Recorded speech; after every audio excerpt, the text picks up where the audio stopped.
These things are amazing, amazing, amazing. And come on, just give me a lipstick. Give me a lipstick. Super, so fun. These bad boys, these bad boys, you know what I'm talking about.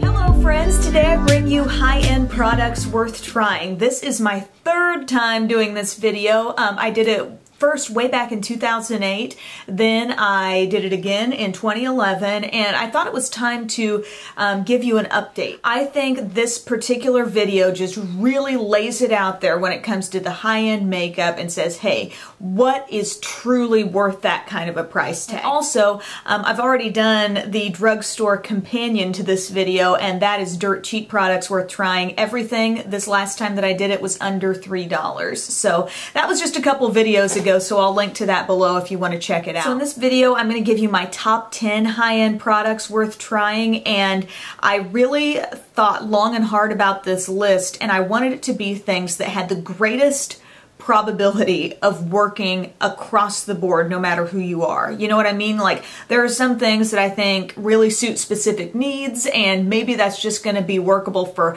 one person or one kind of skin type or one problem area, and I wanted the things I mentioned here to be very universal, if you know what I mean. I also really wanted these to be like the least dupable things, and that's getting harder and harder as I think drugstore makeup is getting better, and sometimes it can be hard to find those truly unique high-end things that just don't have a drugstore counterpart, you know? So unique is the name of the game for this video. Things that are living up to the hype, the expectation, the price tag, all of it. So I hope you enjoy my recommendations, and here we go. I'm gonna kick this off with a couple of lip products, and when you think about what you want in a lip product, something that's gonna stay pretty well on your lips and feel absolutely comfortable. The thing I would recommend to you is the IT Cosmetics Vitality Lip Flush. These may look like a typical lipstick, but what these are going to do is give your lips one of the most intense hydrating experiences you have probably felt on your lips. I mean, lips feel so soft, so nourished. They're loaded with great ingredients,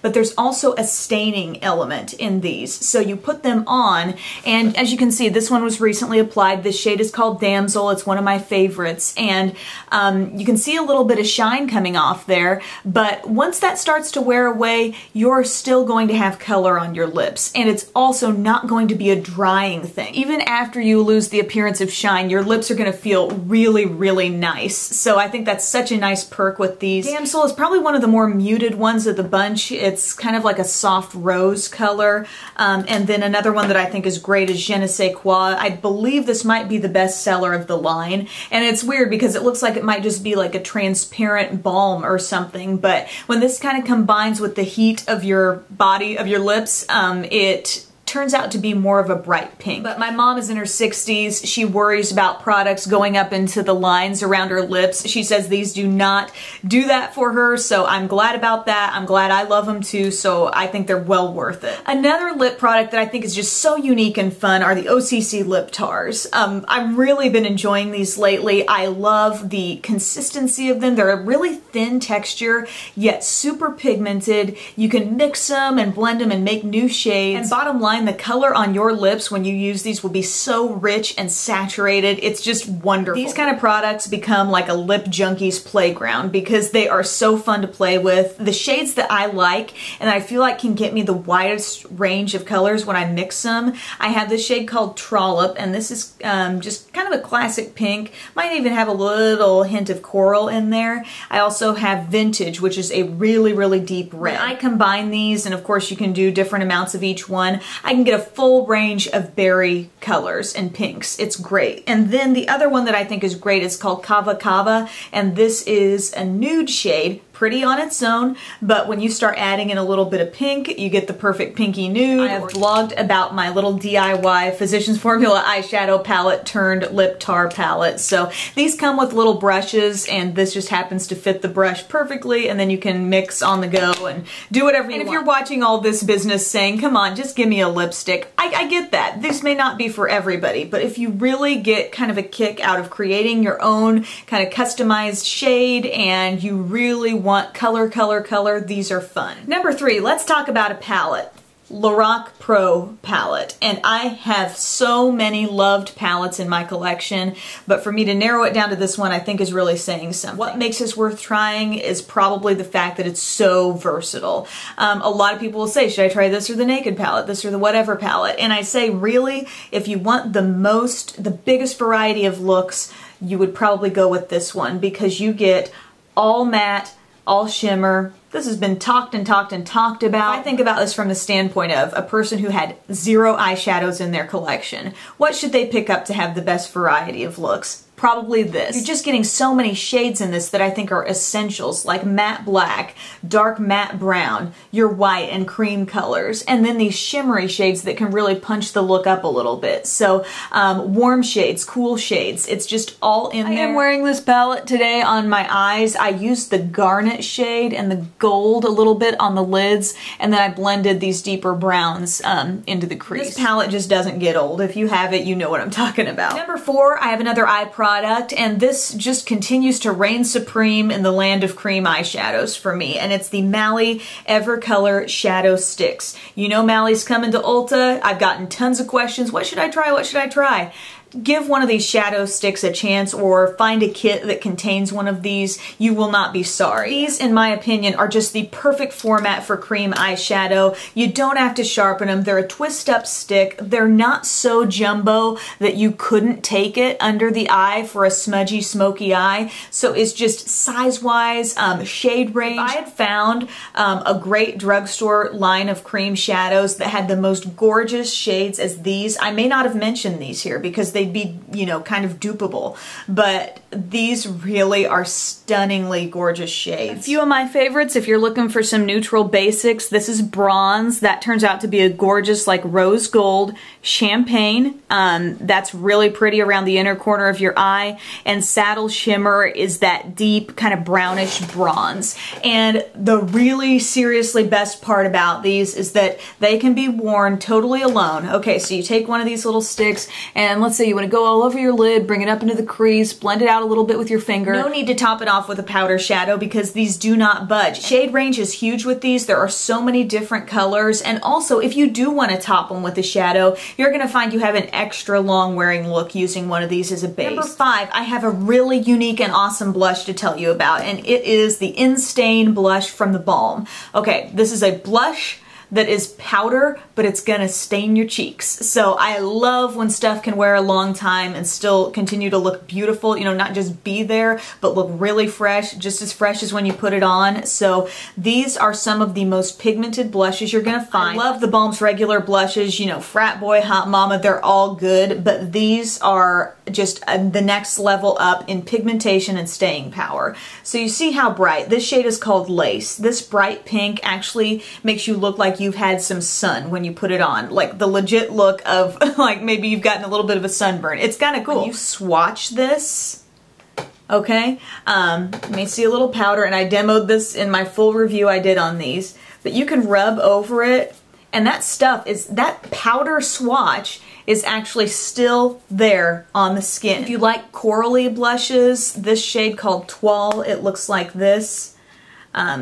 See how pretty that is as well. So let me just show you the two side by side. So a little bit warmer, more peachy coral. This one's really just pure pink. If you want to see all the colors, check out my review of the entire line of these, but they're amazing. Number 6, this is a one-of-a-kind product, guys, and it's the Mally Poreless Face Defender. I've talked about this quite often in my like Emily Awards videos, but this is a clear product here. So totally clear, and it's kind of like the texture of maybe a, I don't know, a clear deodorant or something, but not as greasy. This is not a greasy product, but you take your sponge. I like to twist it on there so I know I'm picking up some product, and then I can blot this over my face to completely refresh, to take away the look of oiliness, to just basically touch up the skin, minimize pores, but you're not putting any extra powder on your face. So a touch-up product, that is the main way I use this. If you feel like you're touching up with powder and you're not looking better after that powder touch-up, but you're looking dry, this would be a good thing to use. One thing I want to be clear about with this though, and no pun intended because it is clear, but this product is not like a hydration product. Even though you can put it on and it kind of restarts your look and it doesn't look dry, it's not something that's going to like put hydration back in your skin. So I've talked about like the e.l.f. Daily Moisture Stick and using that to rehydrate the under eye area. That's a product with a lot of hydration. This is just something I would use all over the face. If I tend to get oily, I'm going to maybe blot it over my T-zone. I'm going to be able to look at my face and say, I can't see a trace of powder on top of my skin, but yet I'm not seeing pores and I don't look oily. All right, number 7, let's talk coverage. This is long-wearing foundation, full coverage foundation, absolutely full coverage foundation, by the way. I hate it when brands say this product is full coverage and it's not full coverage. It's Estee Lauder Double Wear. I really think this is the ultimate if you are looking for the foundation that will cover, almost taking you to the point where you don't even need a powder on top of it. It will minimize your need for concealers. On my biggest days where it's most important for the foundation to look flawless and I don't want it to change as the day goes on, this is the thing I go for. And it really put coverage in a new perspective for me. You know, when I saw how full coverage this was, I thought, oh, that's what that means. And then for number 8, I've got to give a mention to the Double Wear Concealer because I have been kind of going through a big concealer testing phase here, I feel like, especially on the under eye area, because there are a lot of things, and I think sometimes we just come to expect that concealers are going to settle into the lines, look more obvious by day's end, and whatever. But this concealer, I've really noticed that this does not seem to crease like the others do.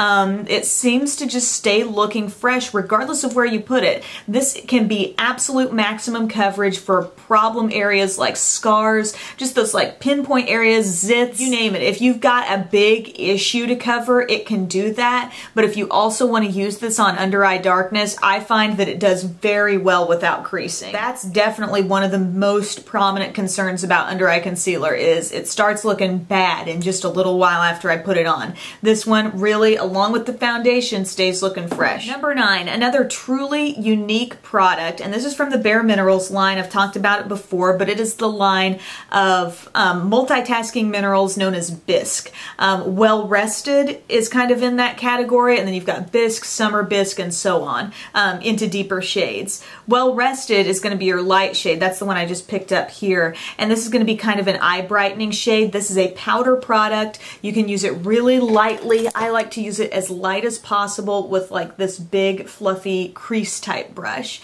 and just use hardly any. You're going to find this area become mattified and more perfected. I also use just the Summer Bisque if I've got something elsewhere on my face I want to add a little added coverage to. Anymore, I feel like it's not necessarily the kind of thing I need every single day, especially if you're bringing in these bad boys. If you just want that little extra boost of coverage, or you've got a lot of, you know, subpar concealers that you're thinking, well, I guess I'll use them up. This could be a nice little enhancement applied on top of them to improve staying power, improve coverage. Just make sure you don't overuse it. Really go for the least amount possible. And like I said, the Bisque, the Summer Bisque, those are going to be more skin tone shades. This is going to be more of a brightener when used around the eye. Last thing, and this is an all-star brush in my collection, and this is the Sigma F80 brush. I just cleaned it and it is still kind of damp, but basically this is a flat top brush that you can use to buff in your foundation. I like to use this with liquid or cream foundation.